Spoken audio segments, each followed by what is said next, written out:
Olá, seja bem-vindo ao Rio TV Debate. A detecção e a mortalidade ligadas à AIDS diminuíram no Brasil. O relatório do Ministério da Saúde mostra que os casos caíram 9% nos últimos 10 anos. Mas o que significam esses dados divulgados? Os nossos convidados são o vereador David Miranda, doutor Celso Ramos, professor da UFRJ, o colaborador do Grupo Pela Vida, Josimar Pereira da Costa, e a presidente do Grupo Pela Vida, Maria Eduarda. Muito obrigado pela presença de todos vocês. Eu gostaria de começar perguntando para o senhor, doutor Celso Ramos. Todos esses números de queda não representam uma realidade nacional, né? Por quê? Não representam uma realidade nacional porque o Brasil é um país muito grande. O Brasil é um país muito grande, com regiões que têm condições sociais, condições culturais, condições étnicas muito diferentes.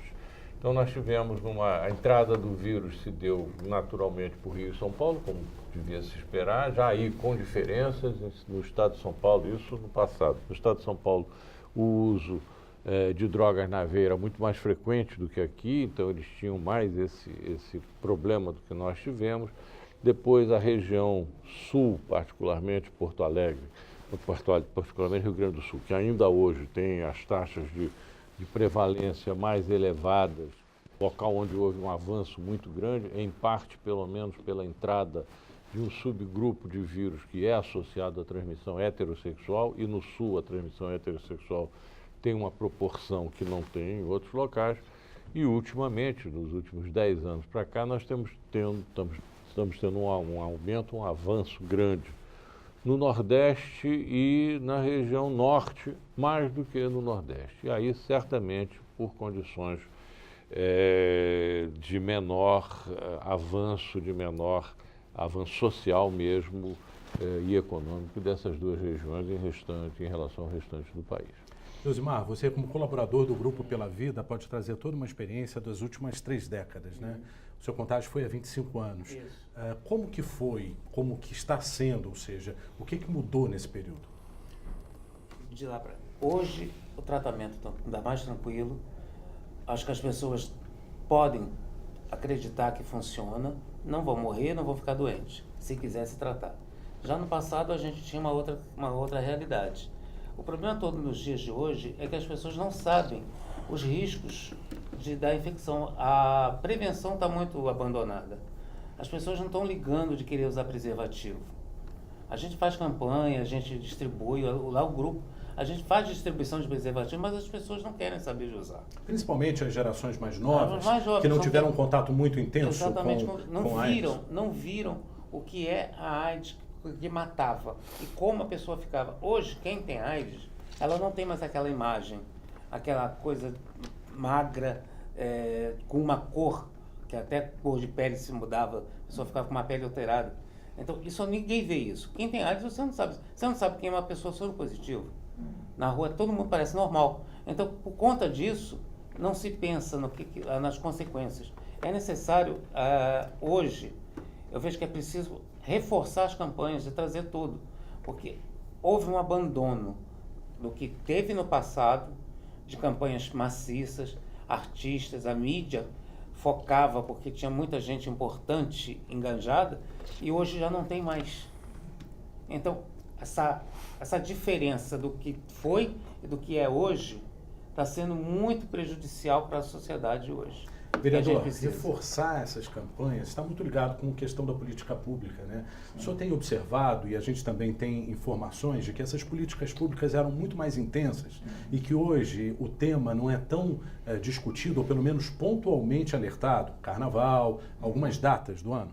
Sim, o governo federal não tem feito campanhas e isso reflete diretamente o que o governo está pensando na saúde pública do nosso país.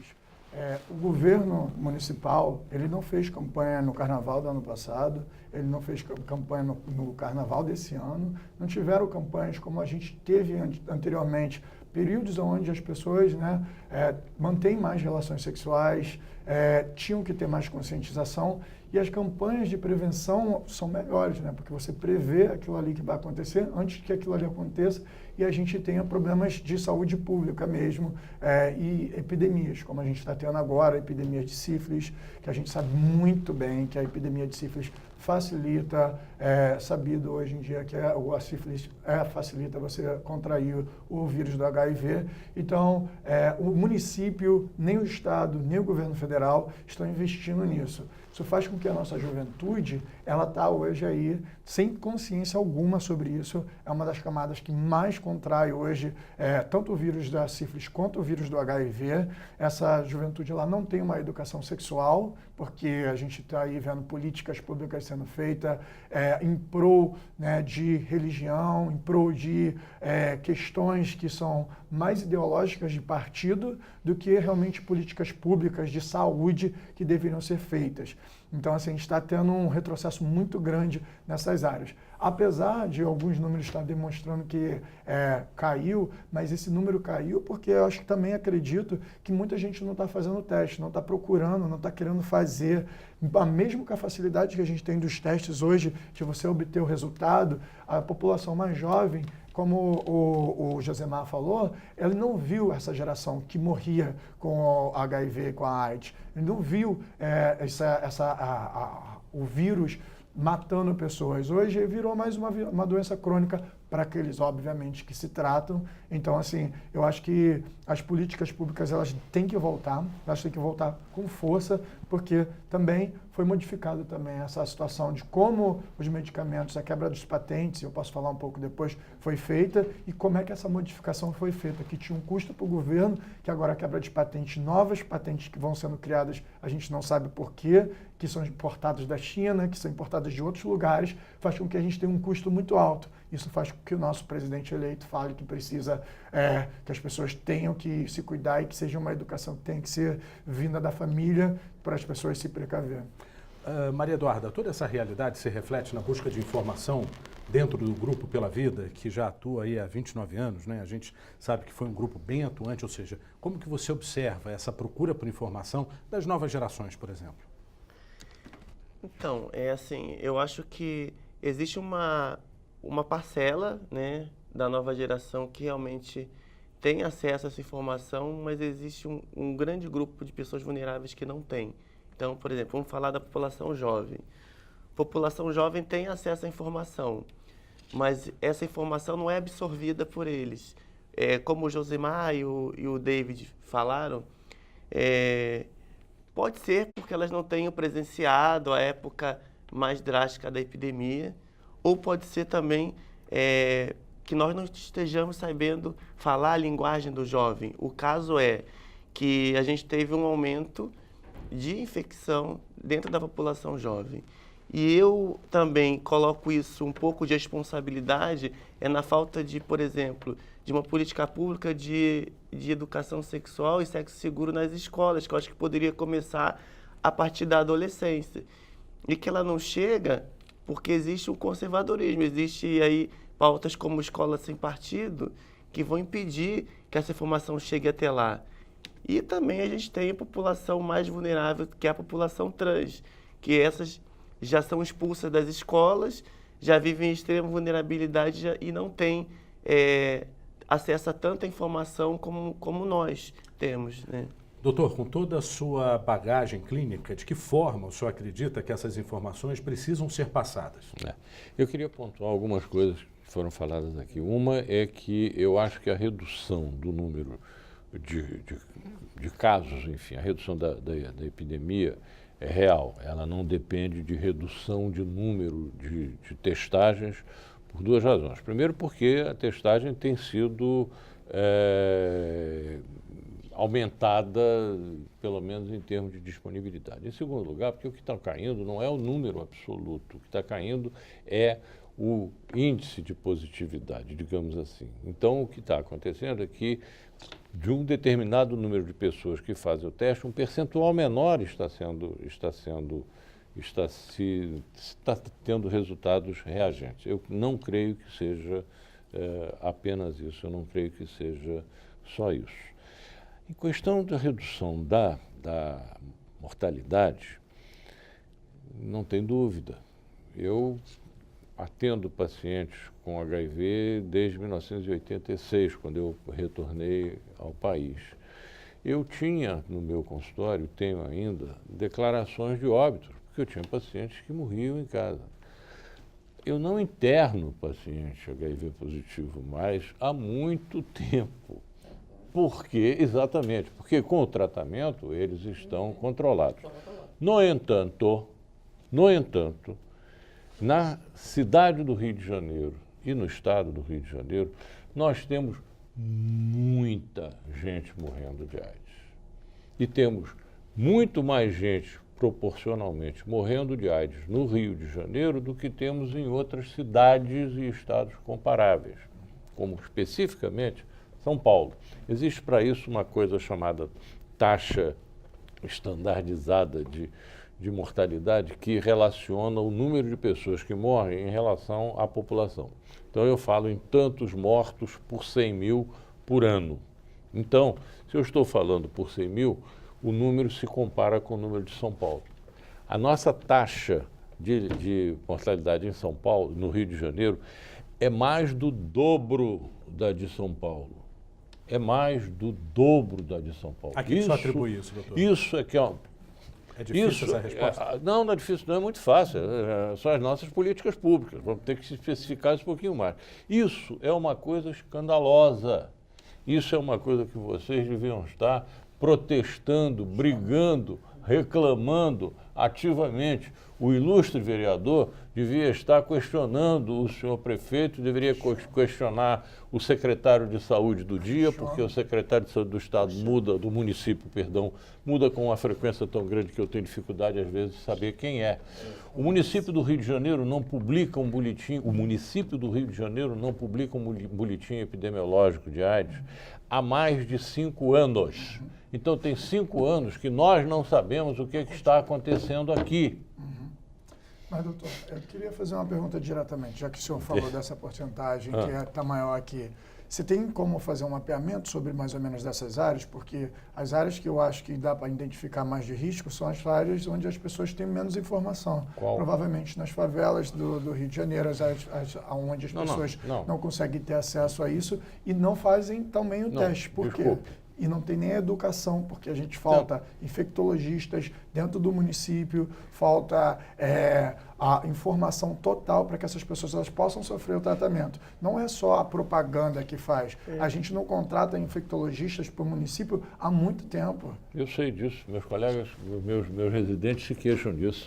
Mas veja, veja só, eu não estava falando do município, eu estava falando do Brasil como um todo. Eu estou dizendo que o teste se tornou mais disponível. Então, a gente dizer que a taxa de detecção no Brasil caiu como um todo, não é dizer porque as pessoas não estão fazendo o teste. Eu estou falando do Brasil. Porque quando a gente vai falar de taxas de detecção por estado ou por cidade, aí a coisa muda.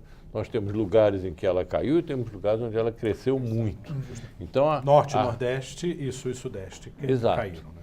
Exatamente. Então, não dá para a gente, em Porto Alegre, por exemplo, e no Rio Grande do Sul, que é o estado de longe, quando a gente vê uma curva de prevalência, a gente vê o Rio Grande do Sul lá em cima, o resto todo aqui embaixo, o Rio Grande do Sul, ou a região sul, lá em cima. No entanto, o estado do Rio Grande do Sul está inteiramente estável em relação a isso, com redução dos casos, porque tem uma boa, sempre teve, historicamente, a melhor rede de saúde do Brasil é do estado do Rio Grande do Sul. Já o Amazonas está subindo quase verticalmente, é exagero, mas está subindo nitidamente. Então, essa coisa acontece. Agora, exatamente, lhe falar sobre a disponibilidade de testes, especificamente nos diversos locais do município do Rio de Janeiro, não, eu não tenho capacidade. E a descontinuação do medicamento, quando a gente tem uma falta grande de medicamentos em várias regiões no país, com que faz com que o usuário do sistema de saúde pública não consiga encontrar um medicamento, faz com que ele não utilize isso, não acredite nesse programa, que deveria ser um programa que tinha que estar afinco, e hoje a gente vê vários relatos de falta de medicamentos dentro do nosso sistema. Vamos pegar então esse tema para o segundo bloco? A gente vai fazer um breve intervalo e voltamos já.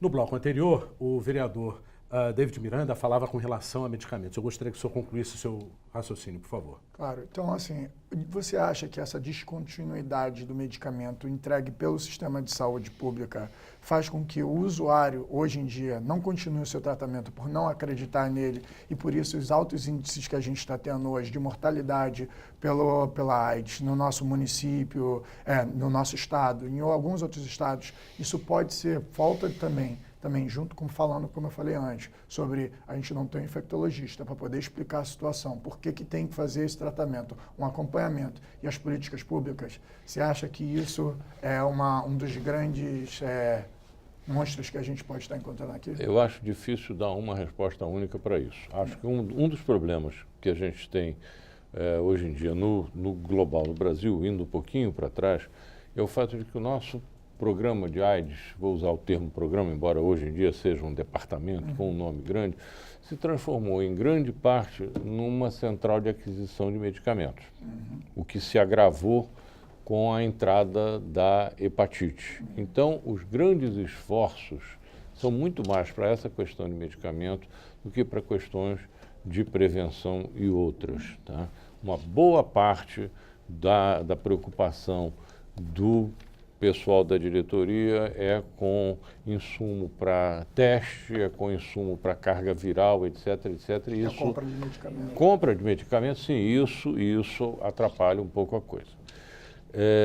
No entanto, na minha opinião pessoal, essa questão de logística, embora esteja longe de ser perfeita, ela não tem causado graves problemas dessa gravidade. Nós tivemos, por exemplo, situações em que um medicamento que é conhecido como 3 em 1, porque é composto de 3 substâncias dentro do mesmo comprimido, isso entrou em falta de repente. Então nós passamos a usar um que tinha 2 e o outro isolado. É a mesma coisa? Não, não é a mesma coisa do ponto de vista de logística, porque o cara passa a ter que ter 2 comprimidos, passa a ter que ter 2 frascos. Muitas vezes ele não entende que aquele medicamento, aqueles 2 medicamentos equivalem ao outro, tem alguma confusão nisso aí. Mas falta de ter que interromper tratamento, desculpe, eu não tenho... Houve relatos sobre isso. Eu não tenho conhecimento. Pode falar. Eu acho que o Grupo Pela Vida já deve ter recebido bastante informação em relação a isso. Pontual. Foi em setembro até outubro de 2017, houve muita descontinuidade na entrega de medicamentos, sim. Eu não digo descontinuidade quando eles conseguem substituir pelo 2 em 1. Aí não há descontinuidade, mas houve realmente descontinuidade, não tinha medicamento. As pessoas chegavam até a farmácia e eles diziam que não tinha e que não tinha previsão de entrega, ou então davam os comprimidos fracionados. Você passou por isso, Josimar? Não. Não, eu não cheguei a passar, mas vários amigos e companheiros meus passaram pela questão da descontinuidade desse medicamento. Só que não havia, foi ofertado, o problema que houve é que não houve a oferta. Os farmacêuticos não estavam ofertando o 2 em 1 e o outro, Sim. porque tinha disponível. Só que as pessoas muitas vezes não queriam receber esse medicamento porque preferiam tomar aquela dose única, que eram os 3 juntos. No início da epidemia, você chegava a tomar quantos comprimidos? Hoje 50, passei da conta, passava de 50 e tantos comprimidos. Hoje são quantos? Hoje, para HIV, eu tomo só 6 comprimidos. 3 de manhã, 3 à noite. É claro, tem outros comprimidos, são outras patologias. Pois não, só quer concluir a linha de Não, raciocínio. só quero voltar, porque essas descontinuidades são pontuais, elas duram pouco tempo, elas são em grande parte parciais, como é esse caso, e elas não explicam o fato de que no município do Rio de Janeiro nós temos uma taxa de mortalidade muito acima de outros locais há muito tempo. Então a explicação não é essa, doutor. Entende? A explicação não é essa. A explicação é desorganização da rede. A explicação é, de repente, nós temos um CIS-REG, um sistema de regulagem que não está funcionando direito. Que eu preciso internar um paciente de repente e não consigo internar porque eu não consigo mais internar o paciente no meu hospital. Eu dependo de uma instância na Secretaria Municipal que de repente trava e não funciona. é eu não ter o especialista, é eu tirar um atendimento de uma doença que, mesmo quando parece simples, é complexa, tirar do especialista e botar na mão de um médico despreparado, de um médico de família, entende? É o paciente que, por conta do preconceito, não quer ser atendido na clínica de família e, com isso, perde a capacidade de referência e perde uma série de outras questões. A palavra entendeu? preconceito está sempre ligada, é lógico, à AIDS. Agora, como que ela atrapalha tanto o tratamento, até mesmo a divulgação no ambiente familiar? Vocês recebem, é lógico, pessoas em busca desse apoio, né? De que forma isso pode ser representado na sua avaliação?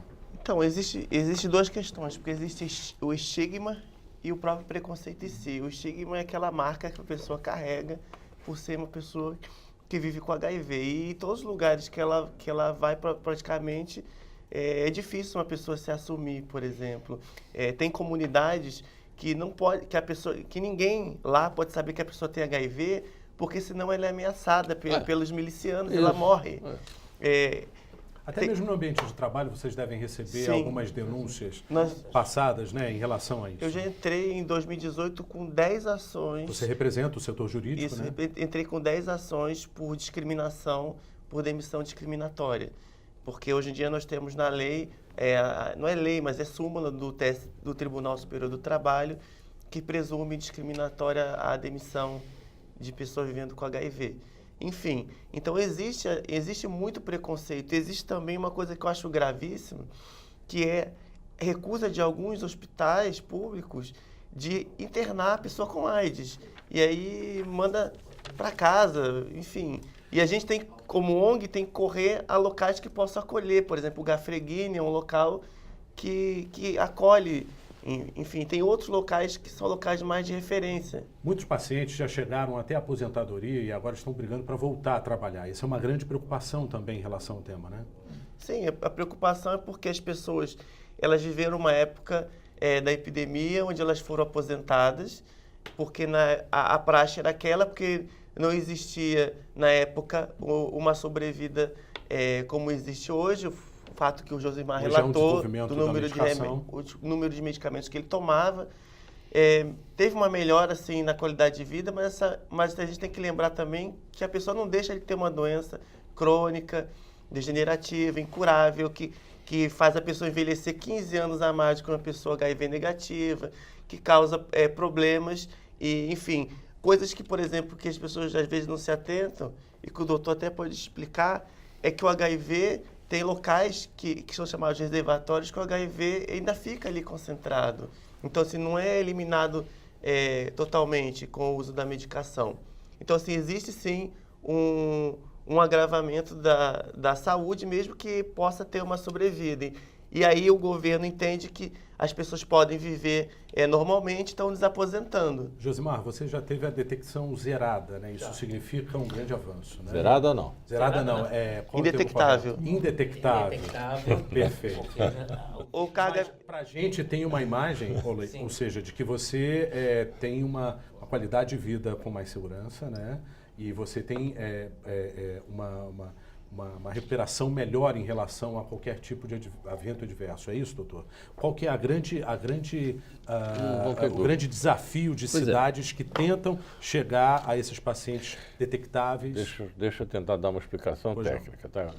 Quando o vírus se multiplica, nós passamos a ter uma coisa chamada carga viral. Não vou entrar em detalhes sobre isso, é uma carga viral. Essa carga viral, quando eu trato, ela é rebaixada, tá?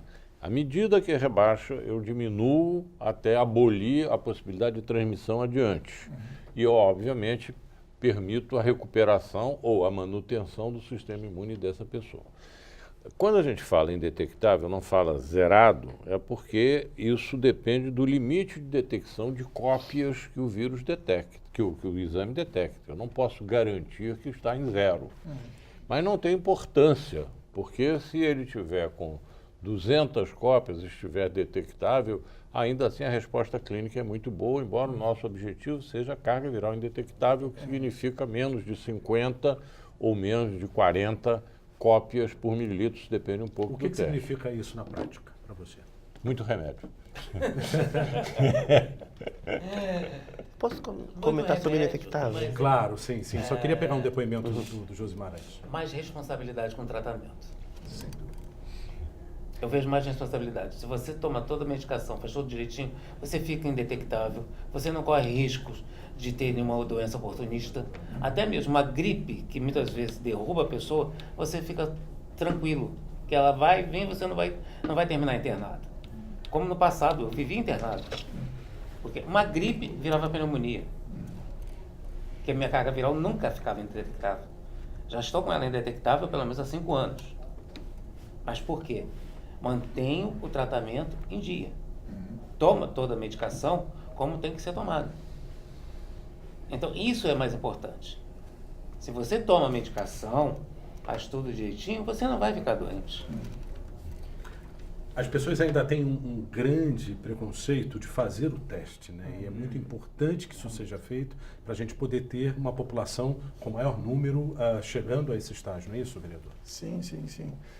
Eu acho que o Grupo Pela Vida tem feito campanhas excelentes o ano inteiro, né, de conscientização e de testes nas ruas do Rio de Janeiro, mas eu acho que também, pegando um pouco com o que o Josimar falou aqui, é muito complicado para você manter essa disciplina sem você ter uma campanha explicativa, sem você ter médicos no sistema que te expliquem que você precisa ter essa disciplina, a importância dessa disciplina, né? De você tomar o medicamento todos os dias, no horário correto, porque senão o remédio não vai estar fazendo o efeito correto dentro do sistema de saúde deles. Então aí eu bato de novo na tecla onde que está sendo errado dentro disso, porque como é que você pega uma população jovem que está infectada e você não tem uma educação para ela, não tem como passar essa educação e essa disciplina para essa juventude ela não vai se manter. E ela então, por ela não fazer o tratamento, ela vai infectar novas pessoas, né? Porque não tem uma educação sexual no nosso estado, e também isso vai continuar passando em frente porque não existe uma disciplina do próprio governo, uma política de governo. Maria Eduarda, infelizmente eu te interrompi nesse bloco, mas você volta no início do próximo bloco, que é o último para a gente concluir a sua linha de raciocínio. Vamos para um breve intervalo e voltamos já. Voltamos com o último bloco do Rio TV Debate, falando sobre AIDS. Maria Eduarda, eu queria que você concluísse o seu raciocínio em relação ao que o Josimar estava falando no bloco anterior. Então, eu queria só até deixar claro para as pessoas que existe a campanha do Ministério da Saúde, igual aí, que é indetectável, igual intransmissível, e acho que as pessoas precisam saber. E foi uma campanha que o Ministério fez até tardiamente, para tentar diminuir preconceitos e estigma em relação à população que vive com HIV, porque essa também é uma vantagem. Quem vive com HIV, está indetectável, não pode mais transmitir o vírus para terceiros. Isso era uma coisa que é uma forma também de trazer um pouco de redução de preconceito, mas é uma via de mão dupla também, porque pode estar pressionando a pessoa que não consegue, não está indetectável. Então, assim, eu acho que a gente tem que ver essas questões com cuidado, mas assim, o Igual Aí é uma realidade, é uma campanha, e o objetivo é estimular que todas as pessoas estejam indetectáveis. Mas eu acho importante, que eu quis comentar, que sem pressionar, e que também não haja também nenhum tipo de preconceito para as pessoas que não conseguem ainda chegar a essa adesão completa, né? Doutor Celso, eu queria fazer uma parte em relação a esse tema, né? Eu queria pegar essa sua coisa, esse seu gancho. Essa questão do teste e do tratamento, e do I igual aí, realmente fundamental e é tardio. Eu quando entrei para a Academia Nacional de Medicina, em 2012, a gente tem que apresentar uma memória. Minha memória exatamente foi sobre métodos biológicos de prevenção, uma mudança de paradigma. Porque o paradigma naquela época era, primeiro, de restringir, era oficial e era apoiado pelas organizações sociais também, era de restringir ou de limitar ou de alguma forma proteger o indivíduo do diagnóstico. E isso já era um erro. Vocês se lembrarem, havia uma coisa chamada COAS, Centro de testagem anônima, que depois CDA. mudou o nome e tal e coisa. Que era um negócio que sacralizava de uma maneira tal o teste, com o pré-teste, com aconselhamento pré-teste, aconselhamento pós-teste, com isso, com aquilo outro, que o sujeito fazia um teste e ele arregalava os olhos primeiro. Então foi preciso primeiro vencer isso daí. E para vencer isso daí foi preciso que se aceitasse que as próprias organizações não governamentais fizessem teste. E fossem ao local, o artista vai aonde o povo está, na verdade. Então houve muita reação dentro de áreas oficiais, mas dentro de áreas não oficiais também, que não queriam que esses testes fossem feitos. Nós tivemos que lutar para que, aí dentro do chamado grupo de consenso do Ministério, para conseguir que a gente começasse a tratar os pacientes mais cedo, porque havia tentativa de manter só a partir de uma baixa de um determinado número de linfócitos CD4. Isso é tudo uma luta muito grande. Isso é tudo uma luta que se passa em vários níveis. Não é, desculpe, vereador, não é uma coisa simples. Nós tendemos no Brasil a achar que problemas complexos são resolvidos com soluções simples. Não são. Em geral, são resolvidos por diversas soluções complexas também. Falando sobre diagnóstico, ou seja, o diagnóstico da infecção está diretamente relacionado aí com o sucesso do tratamento, na sua avaliação. O seu diagnóstico, você tinha afirmado que tinha sido um pouco tardio. Era bem no início da epidemia. Foi logo no início. Mas, pelo que você observa hoje, colaborando, aí sendo um colaborador do Grupo Pela Vida, as pessoas têm essa dificuldade de fazer esse teste e acabam dificultando esse tratamento? A dificuldade as pessoas estão tendo por medo. Elas têm medo do resultado. A primeira coisa a gente tem que saber, passar para eles, que mesmo sendo positivo, existe possibilidade de tratamento e viver uma vida saudável. Só que muitos não acreditam nisso. Então o problema está sendo o medo de fazer o teste. Se você pegar um jovem hoje que tem uma vida adolescente, que tem aquela vida louca, sai, bebe, vive na balada, se chamá-lo para fazer um teste, ele vai ter medo. Por conta de tudo que ele já faz. Porque ele não sabe o que vai encontrar. Ele quer viver, mas ele tem medo do que vai encarar lá na frente. Fazer o teste hoje, muitos jovens têm medo. É claro que se fizer o teste, descobrir logo, começar a tratar, não vai ficar doente. O caso de óbitos, a gente tem visto, o doutor está falando, dos mortes que está acontecendo muito grande, são pessoas que, diagnóstico tardio, que tiveram medo de fazer o teste, não quiseram fazer, e quando se descobriu, já descobriu doente. E chega num ponto que não tem mais como tratar. Não tem como estimular isso? Não, isso aconteceu diretamente comigo. Eu perdi um amigo próximo meu, heterossexual, que morreu com AIDS ano passado, porque ele só foi descobrir quando ele já estava no leito. Porque ele teve medo de fazer o teste e não fez a vida inteira. Esse é um estigma muito grande. E é isso que eu tinha falado com o doutor mais cedo. Se não existe essa barreira muito grande, se os números que a gente está tendo são realmente os números que é uma amostra que a gente tem, pelo número de 100 a cada 100 mil habitantes que a gente está tendo aqui, mas tem determinadas áreas onde a população não tem essa informação e ela não vai conseguir chegar para poder fazer esse teste. Eu gostaria até de abordar com o doutor uma questão, um número divulgado pelo Ministério da Saúde, que houve um aumento da taxa de HIV em gestantes, cerca de 21%, na última década. É bem expressivo esse número, né? Como a gente consegue mapear isso, ou pelo menos entender de forma comportamental? Um aumento de cerca de 21% na última década em gestantes. Há uma preocupação muito grande? Ou qual é... Você fala da transmissão vertical? Aumentou a taxa... E o nascimento também. Não aumentou a taxa Não necessariamente, não se observa uma queda na transmissão vertical, mãe para filho, pois é. Mas houve um aumento da taxa de HIV em gestantes.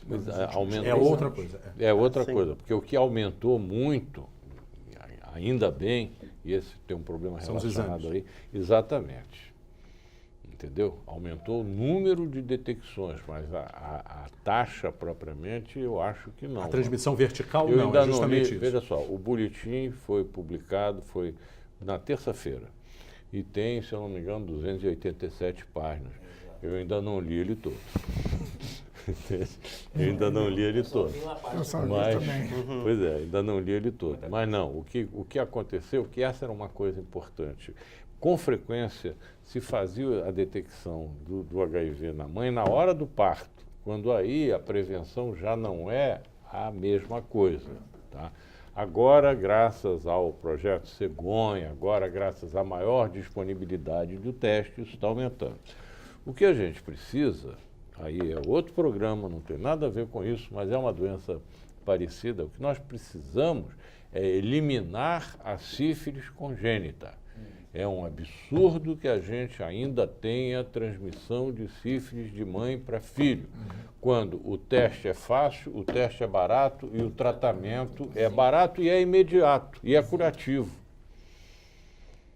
E é curativo. Só que aí sim, houve um grande desabastecimento de penicilina benzatina, do tradicional benzetacil, mas esse foi um desabastecimento mundial, complicado, mas aí é outra história, é outro programa e eu não uma posso, nova pauta. não quero mudar a sua pauta. Ok, chegamos ao final do programa, infelizmente, porque é um tema que a gente precisa de bastante tempo, mas temos aí as considerações finais, começando com o senhor. Não, eu quero agradecer o espaço, esse debate é sempre muito bom a gente estar aqui, mas sempre lembrando que os números que a gente está evidenciando no programa aqui tem uma responsabilidade diretamente aos poderes públicos sobre as campanhas e como eles vão ordenar a distribuição de medicamentos e como isso vai ser feito diretamente no diálogo com a população. E, acima de tudo, para a população entender nos ambientes onde está maior, tendo um efeito de número de infectados. Então, a gente precisa estar debatendo uma educação sexual dentro das escolas, com os nossos adolescentes, e também para poder formar um futuro onde as pessoas saibam exatamente como é que essas ISTs e DSTs, e principalmente como é que os vírus, ele prevalece na vida das pessoas. Josimar, sua mensagem. Façam um teste, não tenham medo, procurem saber a sua situação como sorologia, tanto para o HIV, como para a hepatite, para qualquer outra IST, porque é muito importante. Existe tratamento, não é nenhum problema, não é um bicho de sete cabeças. A gente tem que fazer o tratamento. Faça o teste e procure se cuidar.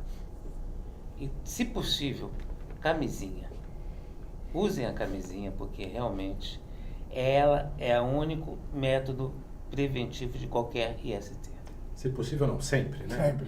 Mas A gente pensa que a população não absorve essa informação, mas é sempre, né? Maria Eduarda.